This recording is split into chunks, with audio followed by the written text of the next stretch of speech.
Welcome in to a brand new season of Three True Values. That's right. We are back to break down all things college basketball over the next few months. And we're getting started here in October with our preseason series. We're going to walk through all of the major conferences. We're going to give you the players that you need to watch out for, the teams at the top of the conference, some of the teams that I'm watching around the bubble as we start to talk bracketology. Never too early to do that. And then also just some of the storylines that we're going to see going into it. We'll also have interviews from experts all across the country, breaking down teams within each of those power conferences. Today on the show, we will be starting off here in this first segment with our preview of the ACC. After that, we'll take a break. We'll come back. We have Billy Embody from On the Pony Express. He covers SMU basketball. He covers football as well, but he has plenty to say on their transition to a new league. They come, of course, from the AAC. They have made big investments into that athletic program, and I think it's made them one of the most interesting programs in the country to follow. What will it look like as that team gets going? A new staff in place, a largely new roster. So we're going to talk to him about what that means and what it's going to look like in that first go around against the big teams that we know and love in the ACC. Your Dukes, your North Carolinas, the others that come in. They've got a home game against Duke. I'm going to bet that that's going to be one of the highlights of the season for SMU fans, but we'll talk more about that later on in the show. And then in our last segment, we are going to go through the Big East. We're going to preview some of the teams that you need to watch out for there. Of course, that conversation will kick off with a discussion about back-to-back national champion, the UConn Huskies, with Dan Hurley in charge. Next week, I will give you guys a preview here since this is our first episode of the season. We're going to be talking SEC and AAC. We'll have guests in talk about those conferences as well. The following week will be the Big 12, and then we'll talk a little bit of Mountain West, maybe a little West Coast Conference, some of the things that are going on the western side of the country. And then on Halloween, we will be releasing an episode going through the Big 10 and wrapping things up with our look at the A10 and Missouri Valley conferences. So those are the conferences that you're going to get a chance to hear a breakdown of, get analysis on. But as we get started here today, we got to talk about the ACC, known as, I think, of the power conferences, the most basketball centric in terms of the focus of the league. Obviously, the SEC and Big Ten, while they have great programs, they've probably surpassed the ACC right now in terms of the best basketball conferences. The Big 12 dedicating a lot of resources there now as well. But the ACC has a lot of history within it. And at the top of the conference, once again, we have Duke and North Carolina. For years, of course, we had Hall of Fame coaches there. Now Jon Scheyer and Hubert Davis have taken over. They've had great success early in their careers as head coaches. Both bring in some big-time freshmen. Duke, of course, brings in Cooper Flagg, the number one recruit in the country, projected number one overall pick in next year's NBA draft.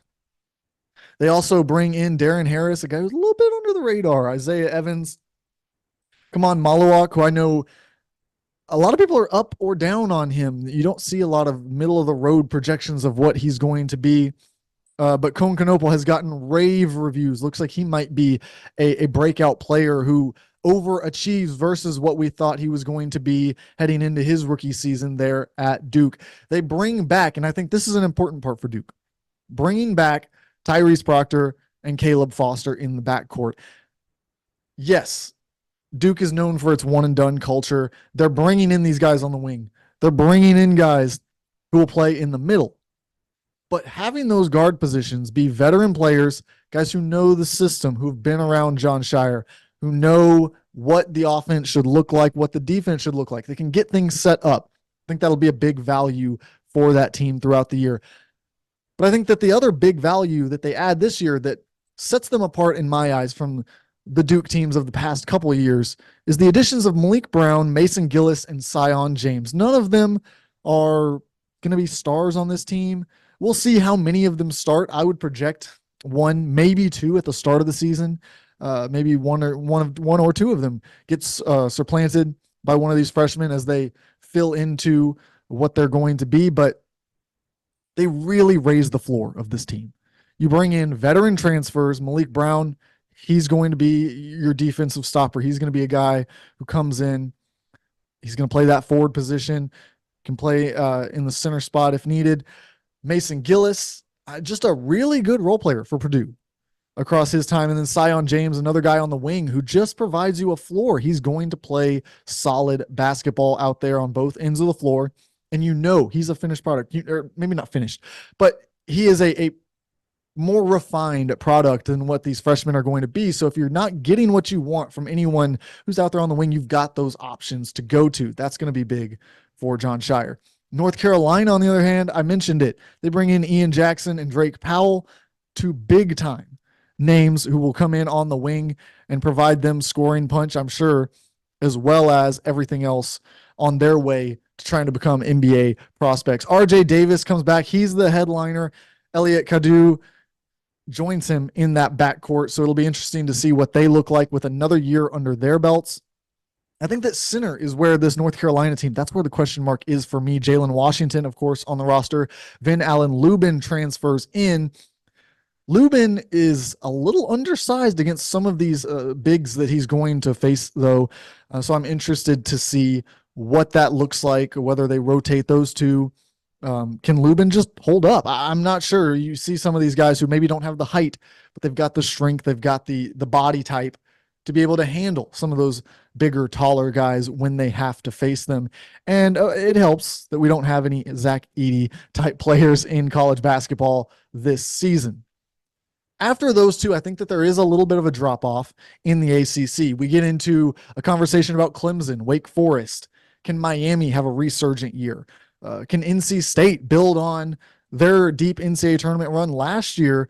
And what about Syracuse and their new look roster? Virginia, I think I'd put those teams with a ceiling of top 25 and a floor of being on the bubble. All the teams in that group, I think, will be somewhere in that range by the time we get to the end of the season. Clemson, of course, bring back some big pieces from the roster.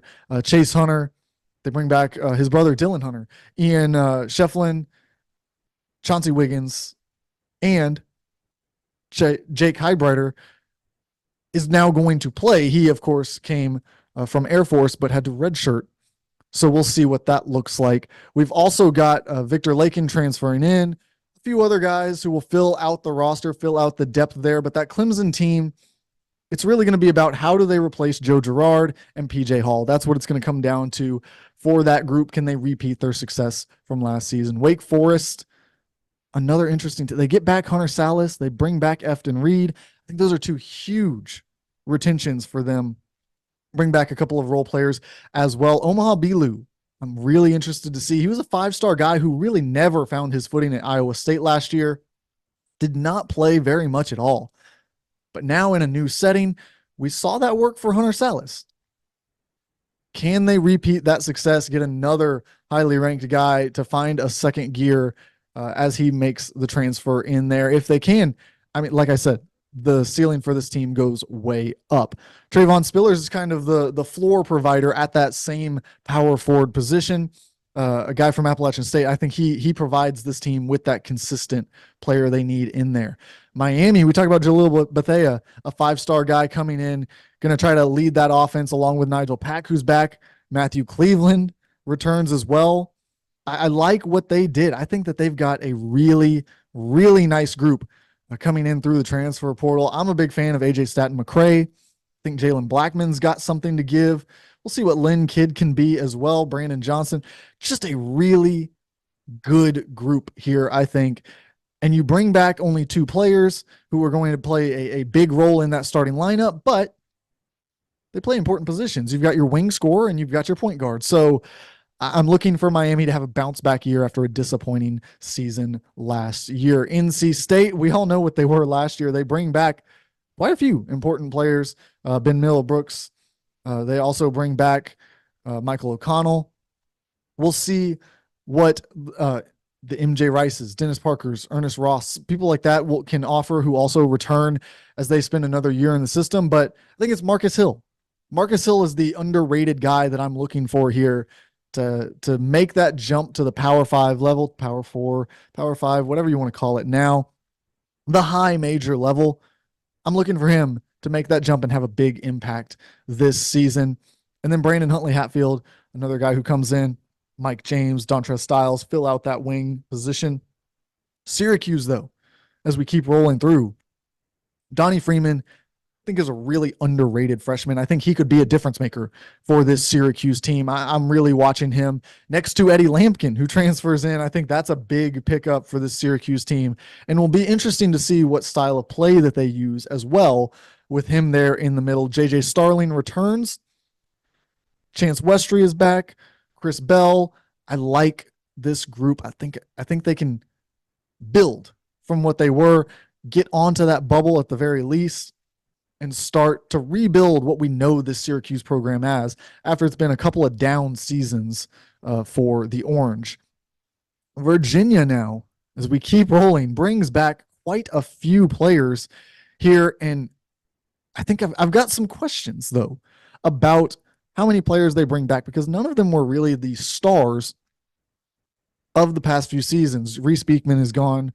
Jordan Minor is now gone, but a lot of the guys that there was some frustration about their efficiency, their scoring ability, that's not been resolved in my eyes. Yes, you bring in TJ Power, who can shoot the cover off the ball, but didn't really get a lot of run at Duke when he was there. Jalen Worley, he can score, and so I'm interested to see what he is able to do. Day-Day Ames, same thing, but I just am curious to see. I'm not going to count this team out because we've seen it many times before, that Tony Bennett can often get the best out of his players. And so I don't want to rule that out, but I just have some real question marks about this Virginia team. Pittsburgh, though. Pittsburgh's going to be an interesting to watch. I know a lot of people who love Jalon Lowe, what he can do this year. I'm a big fan of Zach Austin. I think that he's a really good wing player. You've got the Diaz Grahams. Papa Conte is back. You bring in Damian Dunn. I think that was an underrated addition for them. Just going to be a tough out. Pittsburgh's going to be this year in the ACC. Same category I would put them in with Virginia Tech, who kind of reshapes the roster. Hysier Miller will come in. Toby Lawal. I'm interested to see what this Virginia Tech team looks like. I think that they've got a good coach. I think that they've got a good foundation in place, but it's all about the year-to-year sort of result that they're going to get from that unit, because they're not in that top tier. They're in that second tier. And so that means fighting for your spot in the NCAA tournament. And if you go on a bad stretch, sometimes a bad stretch just in results, maybe you're playing well, but you're just playing such good teams. Just one slide like that can take you onto the wrong side of the bubble. So they'll be an interesting team to watch. As we move past that, I think we start to get out of the sure things. I think the other team that I would be watching as a potential bubble team would be Georgia Tech. I really like what they have here. Bayu Ndongo, I had him as a guy who was borderline on maybe should stay in the NBA draft. I really liked what he showed during the pre-draft process. Kawasi Reeves, he can fill up the bucket. They bring in Duncan Powell. I think he's going to be just a solid player that you can rely on. One of these floor guys. And I don't say floor guy at all in a negative sense. It's generally these older guys who are a proven commodity. We know what they're going to give night in and night out. And so it provides a floor on what the performance is going to be. Sure, you have some of these freshmen who will come in and they will far overachieve what they're supposed to be. But you'll also have some who don't look quite ready yet. You'll have a transfer who comes in. The fit just isn't right. But some of these guys we know what they're going to be. And Javion McCollum, another guy in that backcourt who I think can be very good for the Yellow Jackets. Now moving through, the bottom of the ACC is weaker than it generally has been in the past, and I'm interested to see. Louisville brings in an entirely new roster. Everyone is a transfer, and as we know, a team full of transfers generally has not had a lot of success, at least at the highest levels. They do bring in Connie Ruths. I'm interested to see what he can provide as a freshman, but while I like some of the pieces, I'm just not ready to put Louisville in any sort of contending conversation. Now, if they can retain some of these players year over year, bring some of these guys back, supplement it with more recruiting, then I think we can start to develop an understanding of what that program is going to look like as they try to get back on track. SMU, we'll talk about them in depth in the next segment, so I'll save my thoughts for then on that team. California in this tier as well. I love Andres Stojakovic, but really outside of that, I'm just not sure about the combination of players. I think that there's some talent that they've been able to bring in, but on paper at least, I have not yet been able to figure out the exact fit. And it's also just a lot of transfers, just a lot of new guys, only 2 returning players on the roster. So it's going to be hard to get all those pieces to mesh that quickly and be able to sort things out in time when you have these big games coming down the stretch.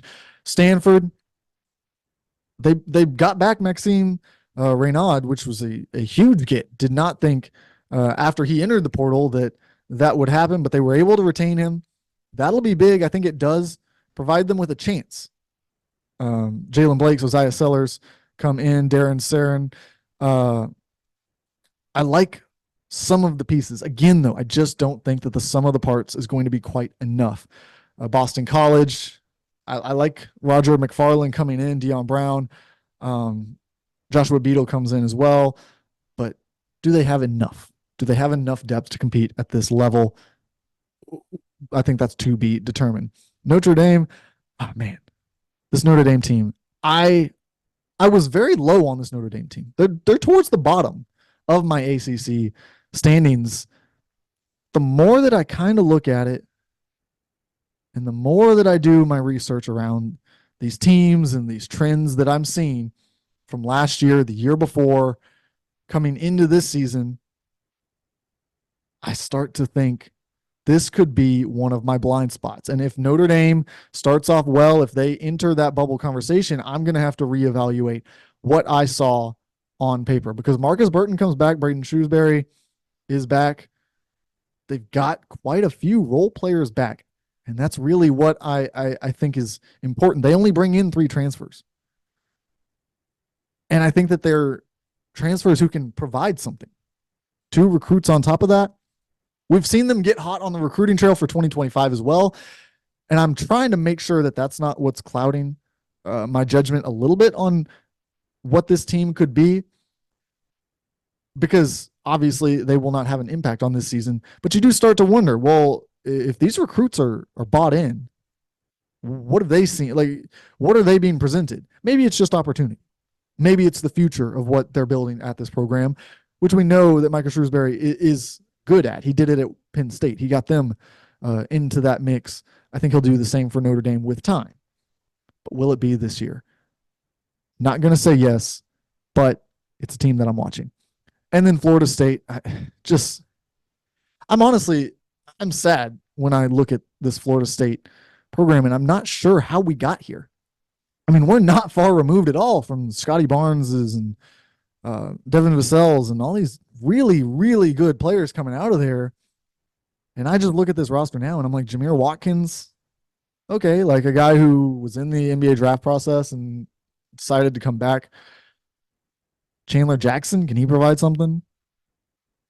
The transfers, I'm not over the moon about. I think that they can provide some depth, but like they need more than depth. They only have 4 returning players. So I don't know where this Florida State team goes this year, but not going to be picking them this season. I will reveal my pick to win the conference in the next segment. Pretty safe to say it will be Duke or North Carolina, but we've got Billy Embody to get to. So keep watching right here on Three True Values as we continue talking about the ACC.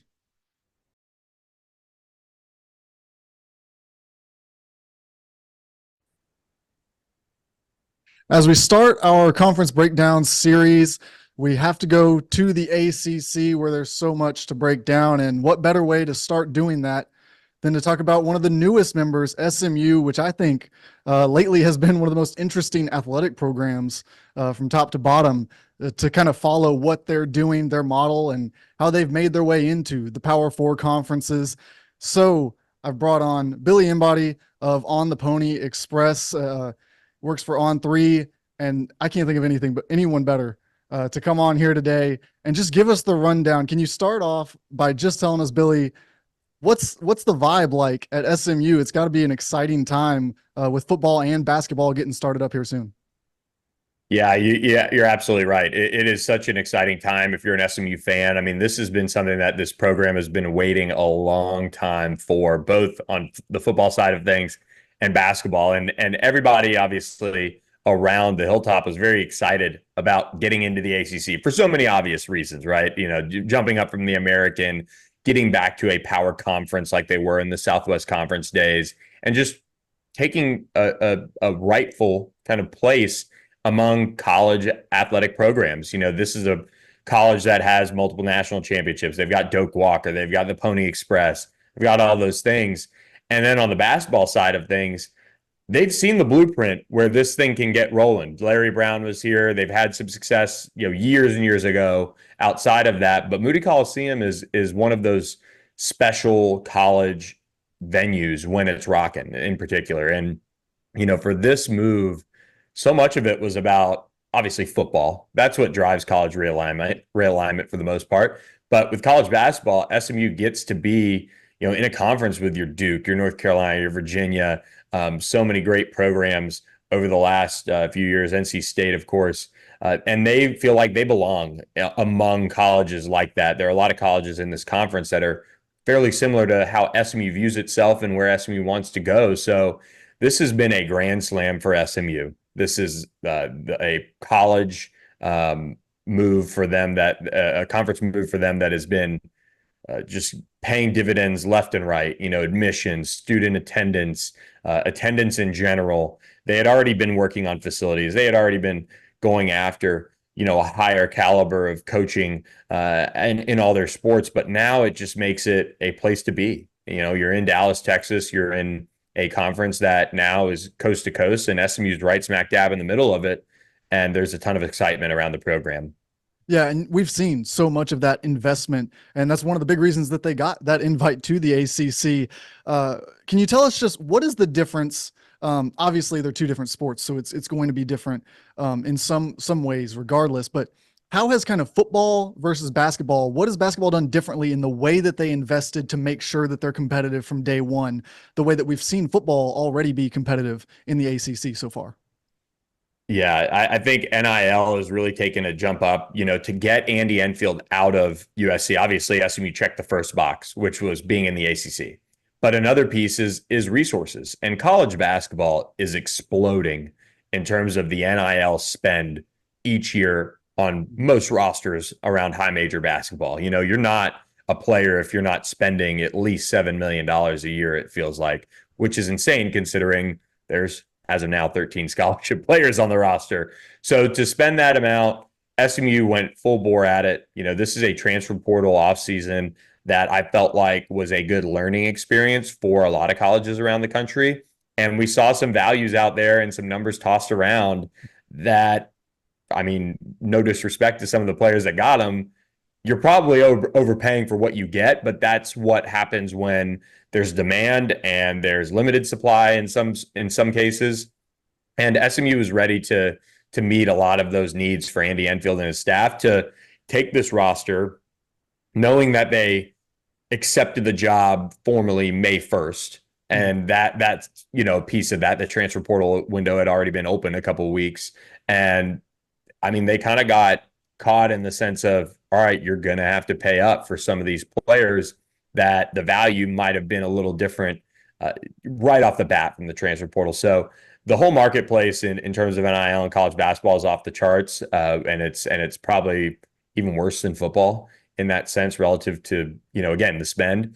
But that was the big piece for SMU. They have the facilities, they're redoing their locker room and some of their coaching staff areas. Of course, that kind of happens with any new coaching staff. But for this program to go get Andy Enfield, a lot of it was about the NIL piece in place, and obviously the conference was a huge draw as well. But those have been the major changes, and now that they've been on the job for however many months, they've landed 2 4-star recruits in Jermaine O'Neal Jr. and Jaden Toombs as well from the high school ranks. So 2025 is, building towards this pretty good situation as a whole for SMU. And if they can land a couple of these other big fish thereafter, that'll kind of put the exclamation point on an offseason that was very good in terms of building a roster they feel like can be competitive. It's still got to come together, which we'll talk about. But on the recruiting front, you're seeing them get that payoff pretty quickly on the recruiting trail in 25.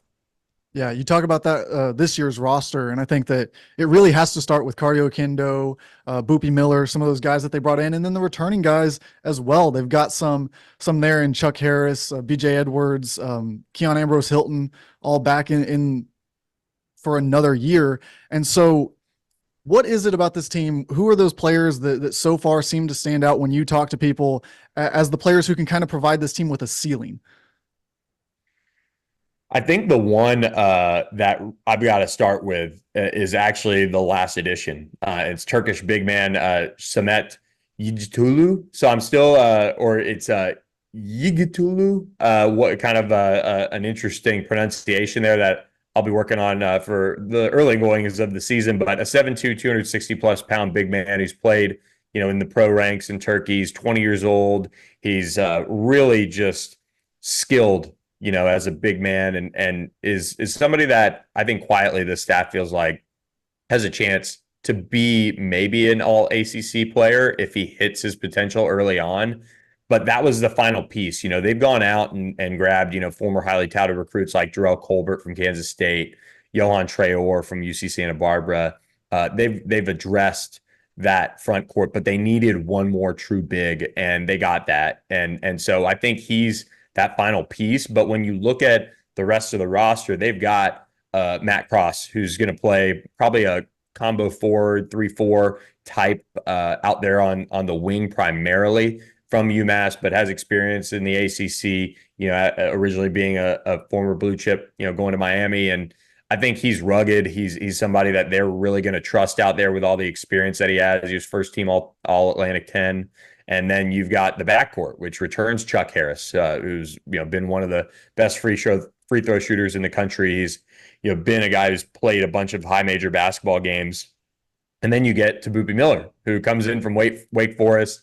He is going to be the straw that stirs the drink offensively, in particular for SMU. He has that ability to facilitate things. I mean, he's not afraid to get into the paint and things like that. And when you factor in those 4 pieces as the initial maybe starting guys, and then they'll kind of figure out maybe a Keon Ambrose Hilton at the 4 or Johan Traore or someone like that to fit in there when it comes to the rest of the front court spots. They'll have some massaging to do as far as how the rotation actually goes. And then I think you're right. Cario Oquendo is going to be one of those first off the bench guys who's got tons of athleticism. So they've got a lot of different pieces to this team, and they can go a bunch of different ways with their lineups because of it. Yeah, I think Traore might be one of the most interesting players to me. He started off as a 5-star guy. He goes to Auburn. It just didn't really click, didn't work.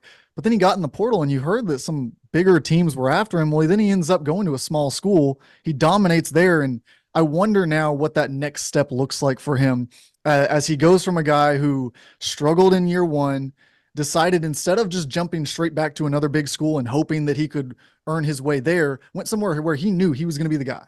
And he proved that he could be that. Now step kind of back more into a role. You said maybe in the starting lineup, maybe he comes off the bench. It's going to be really interesting for me to see what he's able to be for this SMU team, because I think he could be one of those swing players that really takes you from being a middle of the road ACC team to a team that has something uh, a potential to upset these big teams that we're going to talk about throughout the rest of the conference. Yeah, you're right. And there's a lot of players on this roster that you probably look at, and if they can, find their footing and take a next step, they brought in AJ George from Long Beach, and then they added Tibet Gorner, who Mm-hmm. might be the best 3-point shooting player on the team. We'll kind of see how it translates, but he's another, player that they're really high on. They've got 2 freshmen that are gonna, probably be developmental pieces this year, but again, there's just so many unanswered questions with this team until they get out on the floor. There are a lot of experienced players on this team, don't get me wrong, but this staff, it helps that they are all together. Andy Enfield pretty much brought his entire staff with him from USC, which is a good thing. They all know each other. They know the expectation. They know what they're looking for in, training camp and putting together the fall practices, and they know the system they want to run. But you still have to get the buy-in from the players. It seems like they had really great things to say about the situation, and a lot of them, knew of what he had done at USC with NBA players and putting those teams together in those rosters and being a consistent winner. But it's going to probably take a little bit just to mesh all the pieces together, get the flow of the rotation down. But I'm with you. I mean, Johan Traore is somebody I've known a long time, having covered LSU when they were recruiting him, and he was committed there under Will Wade. And to see him now be here, it's been quite the journey for him. And he's excited for that fresh start. I think he's really looking forward to getting his footing and being a key rotational piece, because he's going to be that. Yeah, and this staff, just in general, they make the move. There was no question talking to people last year, like they wanted it to go better. They had the big 5-star kids on that USC team, and it just didn't click. They had injuries. They had all kinds of different problems, setbacks along the way. Well, now they get a fresh start in a new place that's investing into the program. What are the expectations from internally the program for what year one should be as they build up this program? That's a hard question, obviously, because there is so much change, and you're going into the best basketball conference in the country, and SMU believes that, and I mean, I'm sure other people can make arguments, but this is as good as it gets, and so there's going to probably be that year one of, okay, can they grab some wins that maybe they shouldn't? Can they get to the ACC basketball tournament? That, I think, is something that's very much attainable for them with the roster they put together, with the age, the experience, all the different pieces. But I mean, that's kind of the expectation, is get to the ACC tournament, maybe sneak into the NIT, or flat out get into the NIT. But they hired Andy Enfield at SMU because he's a builder. They didn't hire him to go out and buy a Final Four roster year one and be a flash in the pan and then maybe fizzle. They want this team to be built through the high school ranks. They've got the NIL to do it, as they continue to go down the path with a lot of top targets and prospects in 25 in particular. They're going to have a chance to have one of the best recruiting classes in the country, and that's what kind of the expectation is sign a great class, show competitiveness, maybe get some wins you're not supposed to. And if you could find a way to get to double-digit wins in conference play, I think a lot of SMU fans would take that. And that would only build on the excitement when you would, welcome a highly touted recruiting class come, next May and June. Yeah, and you talk about going into that ACC schedule, having to face the Dukes, the North Carolinas, just night in, night out, what that's going to do and the adjustment that's going to be. But it also provides the fans with something that they've never really gotten before, whether it's the opportunity to travel to some of these historic venues, these places that you hear about in college basketball lore, or have some of these players come into their building, some of these coaches as well. The opportunity to watch your team play against a guy like Cooper Flagg and the hype that he has had, North Carolina, the brand that they have, a Tony Bennett at Virginia, getting to see your team face his offense and his defense. Those are things that just you didn't have the opportunity to do in the AAC. So what are the things you're most excited for? Just as somebody who covers the team, to get to experience, and what the fans are looking forward to as well from this year. Well, I told my wife, I said, I'll be headed to Chapel Hill for SMU, North Carolina, January 10th. I can tell you that much. Getting a chance to go over there and watch SMU play in such an iconic venue is going to be a lot of fun.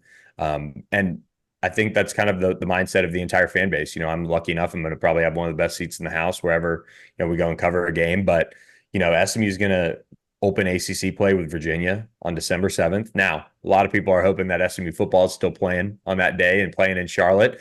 So some people will have some decisions, but nevertheless, you're looking at a home slate that includes Duke, includes Louisville, includes some of the iconic brands in the entire country, coming to Moody Coliseum.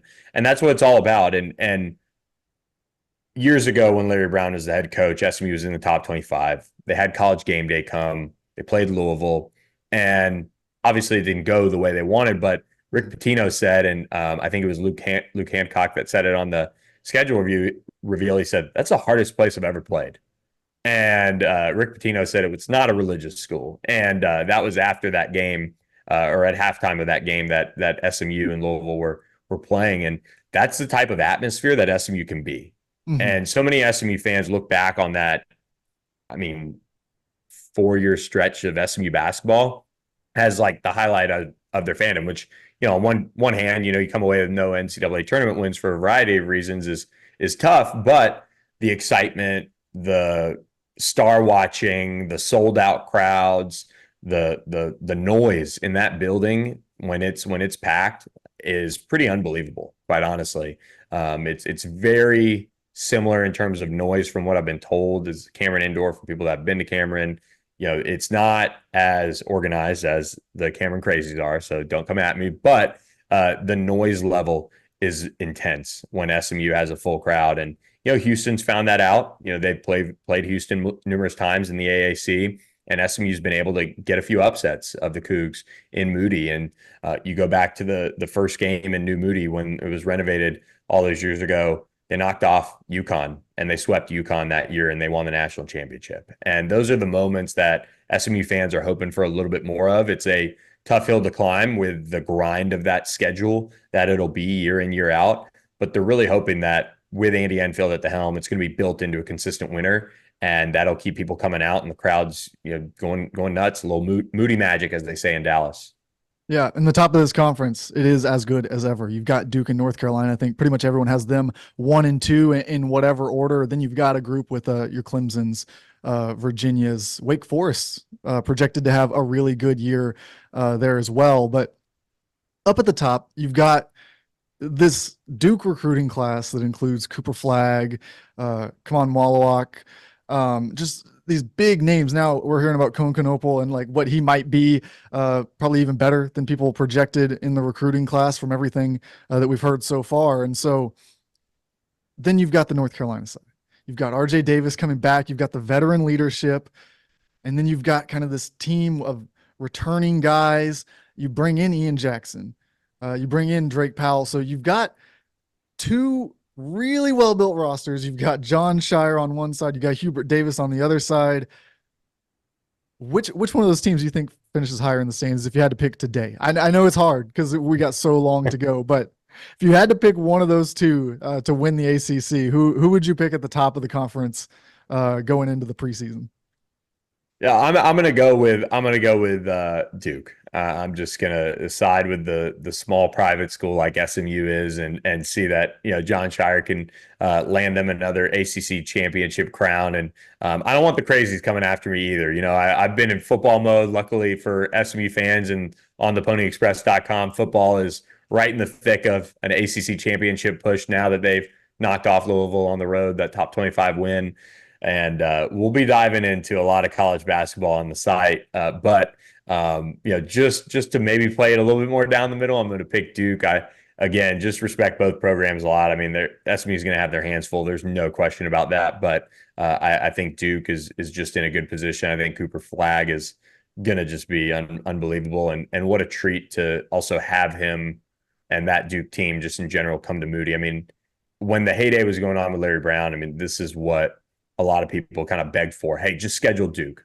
Two small privates, similar arena setups. Just schedule it. It makes sense. It doesn't matter if SMU gets the doors blown off or it ends up being a competitive game or whatnot. But this is what people have been asking for, and it's pretty crazy that in a couple months it's going to be here and coming to fruition. Yep, I've got Duke as well right now. I just think that freshman class is so good, and they surrounded it with some transfers this year too, which I think will help them out. Billy, thanks for coming on today. Let people know where they can follow you, where they can catch all your work, and keep up with all things SMU. Yeah, you can follow us at ontheponyexpress.com, a part of the On3 network. Got a great staff covering SMU football, basketball, recruiting, and more. All right, thanks.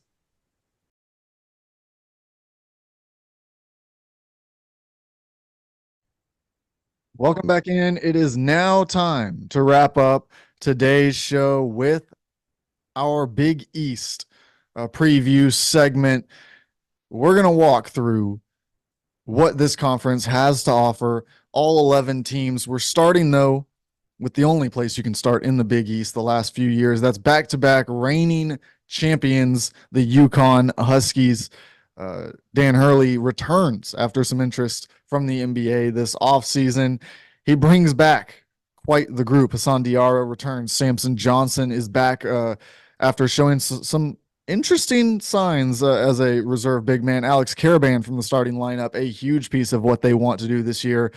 Jaden Ross, Solomon Ball, Jalen Stewart, can any of them take a step forward? I think Solomon Ball is a great candidate to do so. Jalen Stewart, I wouldn't rule him out either. Jaden Ross, I mean, put him in that conversation as well. Ahmad Noel and Isaiah Abraham, two of the freshmen incoming. Liam McNeely, though, is the star. He's the one that they landed that really promises to come in and provide that immediate punch.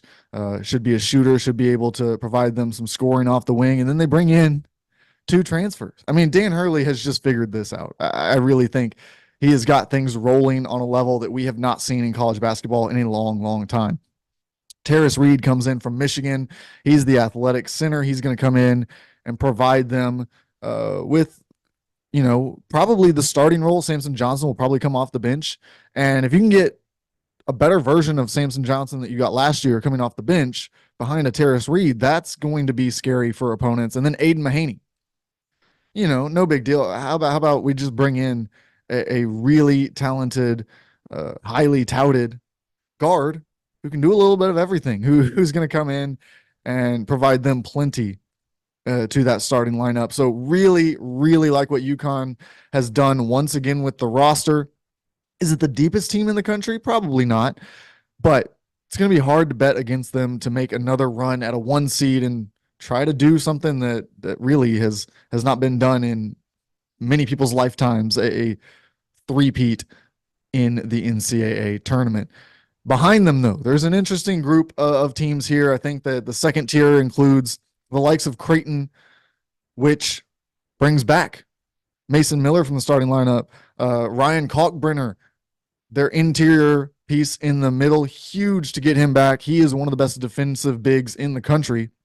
Stephen Ashworth is back in that guard position. So they really do bring back quite a bit from last year's starting lineup and three players from three different levels of the offense. You've got a guard, a wing, and a big. They bring in the form of transfers, Pop Isaacs, who can fill that other guard role pretty well, and Jemiah Neal, who I think is going to be an interesting option to see in that guard wing type of combo slot that they will use him at. Really like what they've been able to do. There's a reason that I have them right there in contention as a top 10 team in the preseason as things stand today. I think that they will have the best shot of anyone probably to make a run at that UConn team in terms of what they can put out on the floor in a talent perspective in the Big East. But that's not to discount what Marquette is doing, which is bringing back the majority of last year's roster. They bring back Stevie Mitchell, Cam Jones, who will be a huge part of their offense, especially as they lose Tyler Kolek and Oso Ighodaro. And I know that's kind of the setback here if you're Marquette. That's why I've got Creighton just above them, because while you have Cam Jones, while you have plenty of other pieces returning from your rotation last year, you lose probably two of your three most important players. And who do you replace them with? What is the plan to replace them? That's a big thing that I value when I'm looking at these transfers is how were you able to fill whatever left your program? Well, if you're Marquette, you only brought in new players. You brought in 3 of them. They're all freshmen, none of them inside the top 50 in the recruiting rankings. So no one that you're guaranteeing is going to make an immediate impact on the squad if they're competing at the level that they want to and should compete at. So you're relying on some internal growth. So you need a Ben Gold to take a big step forward. That's going to be important for them.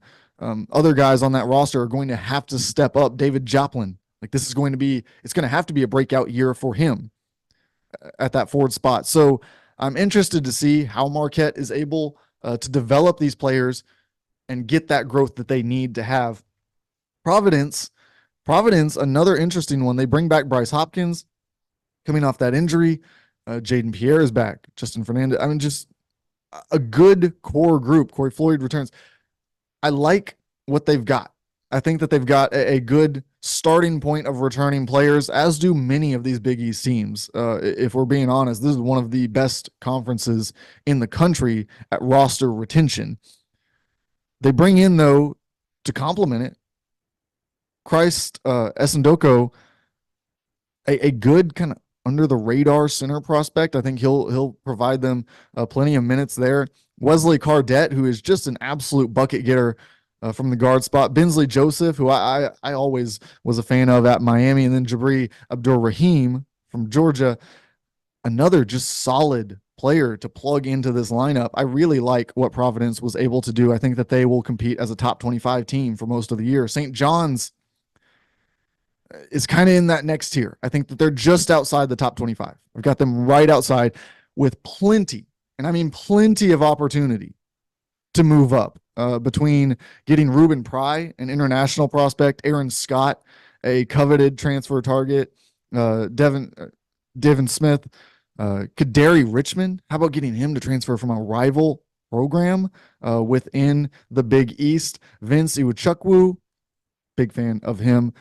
I think that Iwuchukwu is a guy who, when I talked to some people last year, I was just trying to get a good understanding of who are some guys that aren't having the impact this year, but next year is their year. His name came up as a guy who has been set back by injuries and not been able to become what he will become. So seems like he's been relatively healthy to this point. Hopefully he can continue that. And if he can, I'm really fascinated to see if he can have a breakout year and show what he can do, especially on that defensive end for St. John's. Then, of course, they bring back RJ Luis, Simeon Welcher, Brady Dunlap, Zubi Iojafor. I think that they've got everything they need to put together for Rick Pitino. It's just about fitting the pieces in together and surviving the gauntlet that is the Big East schedule. That's going to be the challenges that they face. And I'm not betting against Rick Pitino, so we're going to go ahead and pencil them in for an NCAA tournament bid this season. Xavier. How about Xavier? Xavier brings back Davion McKnight, Trey Green, and Zach Freemantle, Dalen Swain. They've got some pieces back. But where I have some hesitance on Xavier, where I think that they enter the bubble conversation more so than a team that's guaranteed in, is just the sheer number of transfers that they're bringing in. They got 7 new guys coming by way of the transfer portal. Now, they're all good, and they all bring something to the team, but you're going to have to fit them together. And it's going to be interesting to see how they do that. Roddy Anderson, Cameron Fletcher, Ryan Colwell, John Hughley, Marcus Foster, Dante Maddox, Lucina Traore. I mean, all these guys can be part of their rotation, probably will be part of their rotation. But, I mean, I don't think you can say with any confidence what the Xavier starting 5 is going to look like from point A in the season to point B to the end. So, interested to see how things shake out there. If things fall the way that they can, based on the talent that's on this roster, the complementary skill sets that they have, we could be talking about, for sure, an NCAA tournament team, a team that's not having to sweat things out on Selection Sunday. But as of right now, I'm leaving them on the bubble, waiting to see how that roster starts to shape into a team once we start playing basketball games. Villanova is the team in this conference who I'm probably rating too low. I'll just be honest with that. But here's why. Things have not been good under Kyle Neptune these last couple of years. It has not looked like whatever it's supposed to look like if you're Villanova basketball. They bring back Eric Nixon, Nyana Njoku, Jordan Longino. Like there's something there that they've got among the fewest returning players in the Big East. But you look at who they brought in, and Enoch Bayok, excuse me, Wooga Poplar. I think Chris Parker, he redshirted last year. I heard good things about him though at Alabama. I just not sure I can buy in on this Villanova team. The way that it's constructed, the past couple of years, the way it's gone. I like Wooga. I think that there's some guys they're bringing in who can provide them something, but like I said, with how tough this conference is going to be, you pair that with just the struggles that they've had as a program these last couple of years, not buying too heavy into Villanova. But talent wise, I don't know. The more I talk about it, the more I go back to, I think I do have them properly seated here. So as we move on, though, Seton Hall. How about Seton Hall? That they only bring back 3 players from last year's roster. Garway Duel comes in late after withdrawing from the NBA draft. They bring in Zion Harmon, Scotty Middleton.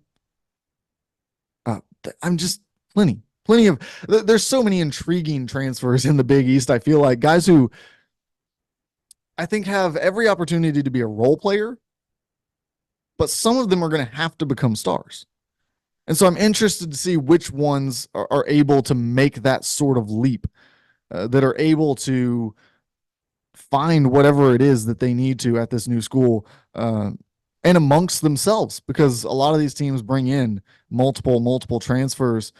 Seton Hall, another team who brings in 8 transfers. So a lot of new guys there trying to find their spot in the rotation. Usually that takes a little while to sort things out. Georgetown, I think will be vastly improved from last year. Bringing in Malik Mack, bringing in Micah Peavy, I think that helps you out in a big way. But I still have plenty of questions about their depth, about their ability at certain positions, especially down at the 4 and 5 spots. You know, even if you get the production that you kind of need, where is the depth there for those spots? So for Georgetown, I think it's going to be important for them to get really good guard play if they're going to compete on a nightly basis, but not ready to buy in yet that they're ready to head to the NCAA tournament. Butler brings back quite a few players.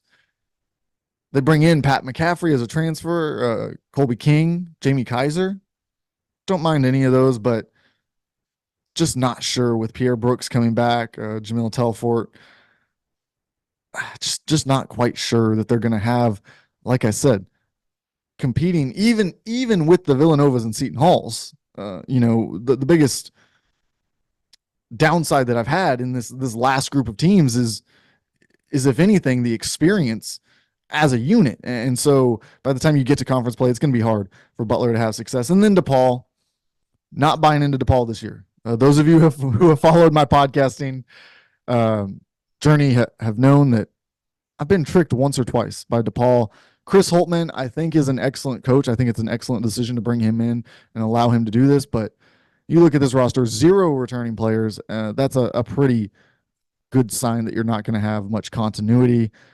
They bring in some interesting players. I'm fascinated in Layden Blocker, fascinated in Troy, Isaiah Rivera. Like David Thomas, Jacob Meyer, David Skogman, I think can be good for them. But it looks like a bunch of names on a roster right now more than it does a roster. I think Chris Holtmann's going to take the time. He's got the time. He's going to have to rebuild this program. It's kind of at the bottom in terms of high major programs. So not going to be an overnight transition. I think he's given a few years to get things rolling, and I think he takes this opportunity to kind of implement his system and show recruits, transfers, all these people, hopefully people within the program who will be back for another year beyond this, what he is all about. That's going to wrap us up today here on 3 True Values. I want to thank everyone for returning for this season. We will have plenty more content. Like I said at the start of the show, we are opening it up quite a bit. So look out for more content, clips, all that along the way, and then my work as well at On Three. Thank you for following along with us as we take you through all things college basketball right here on Three True Values.